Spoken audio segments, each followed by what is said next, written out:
Purba. Ora Kresna karo Baladewa mau. Nggonmu ta? Nggonku lho. Oh, tak sawang-sawang kaya dubang. Anune, pulasane iki lho. Ya men kuwi jenenge wayang batik. Lah iya. Wayang batik. Badanku apa kang dubak. Ya kalau mangsane golek rasa liya ngono lho, Om. Ayo. Saniki. Saniki, kowe.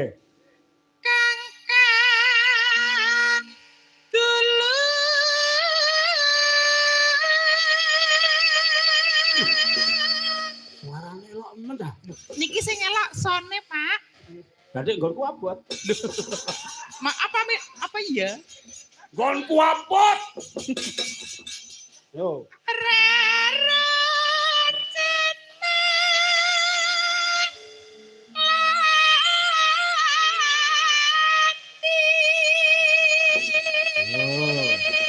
Jaan Om Bawa, Om Manto, nek wayang iki jaan. Si kok sikile kok ireng apa kena gemuk iki. Mboten lah kula kena magane ngarit.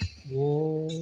Kula niki nyuwun sewu Pak Purba. Apa-apa. Kula niku nek teng ngawi pun diwastani sinden 35. 35 apa? Tes ini wedhus.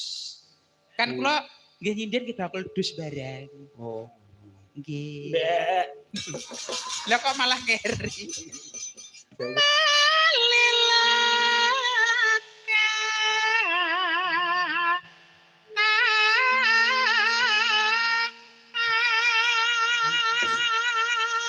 Tunggu tenan iki.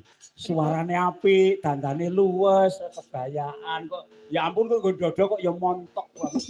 Niki pun kula ganjeli damen, Pak. Badhe mirsani pripun? Apa bluluk? Anu damen. Oh, damen. Nggih. Kok bluluk mengki anu gatel. Pripun, Pak? Delok apa isine apa? Aja diuyek. Pak iki kok malah diuyek mengke nek metu lho, Pak. Enten ulere soalnya. Watu no. Nun, Watu no. masuk atus kok, Pak. Aja ngladeni Lek Manto lho kuwi lagi nakal-nakale. Kula ajre malah. Lagi menep-menepe yo nakal. Kula kira-kira kalau Pak Manto malah keri ya, Pak. Lah metik tanpa gigi lho. Lah karo aku ae. Lah nggih sakniki. Langsung brodol. Mulai tak tutupi nganggo anu ben. Lah ompong aku kok.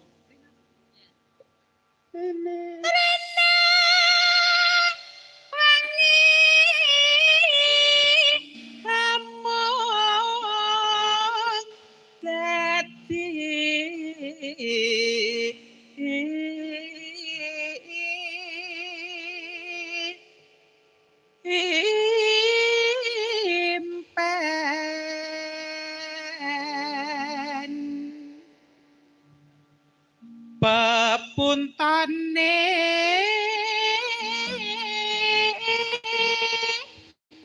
pantes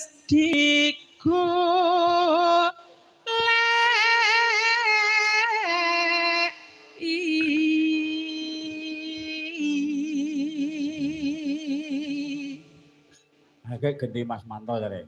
Tunung. Moh rapal.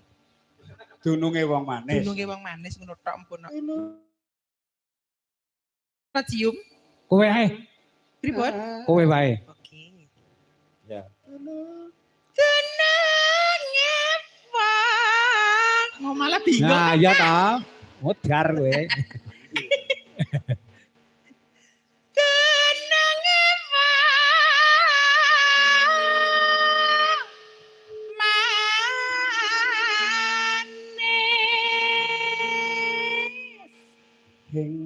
Ingkang maweh wuyo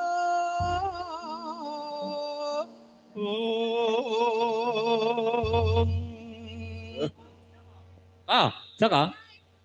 Kok yo lah didiane Mak Sinah kudu pinter to kok ya. Lah kae wis mrene nyangking kembang melati rinonce tanda yakti